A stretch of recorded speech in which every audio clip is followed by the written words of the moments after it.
four guys right here to help. Watch the you're good.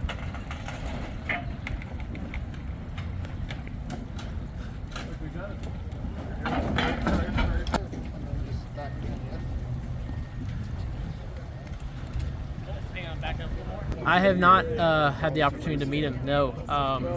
My tie to the history of this sport is relatively new. I didn't grow up in a multi-generational family that experienced and went to races, other than as a casual fan at the summer races at Daytona and once or twice at Atlanta in my life. So we didn't know anybody. The fact that I'm standing here as a NASCAR Cup Series race winner is honestly the craziest thing that I could ever tell a story of, because it just should never have happened. You need to know people, right? You need people to help you and guide you, and we didn't have that guidance or that history and that knowledge that so many former racers of years past have of how to navigate the sport. So I'd be interested to ask Herschel some questions and ask his family, what was it like when he was trying to go, and how did he deal with, when situations went wrong, and how did they navigate the life of being a NASCAR driver back then?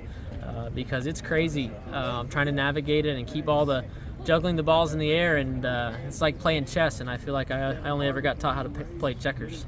Well, I was at the NASCAR Hall of Fame induction back in January with Herschel McGriff going into this year's class. What a speech he gave, to know that he drove his own car from the West Coast all the way to Darlington in 1950, raced that car, probably took a shower afterwards, I suppose, and then drove that car back to the West Coast is simply amazing. And so, we can't wait to have him back here at Darlington, and really all the 75 living drivers, the greatest, will be there. What an assemblage of who's who in the sport. And like I said, I think it's going to be like kind of a once-in-a-lifetime opportunity. I think it's going to be a chance to see those people that helped build the sport. It's going to be like a reunion. But when you get somebody like Herschel McGriff, well over 90 years old, to be able to come to your track and knowing that he raced in the first ever Southern 500 is beyond imaginable to me.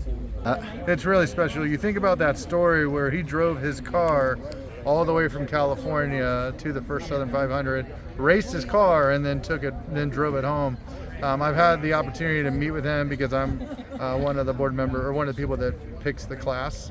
So it was a really huge honor for us when we were doing the inductions to meet him. And he's got some incredible stories. And for being 90 years old, he's really sharp. So excited he's going to come back to the Southern or to the throwback race and be a part of our weekend.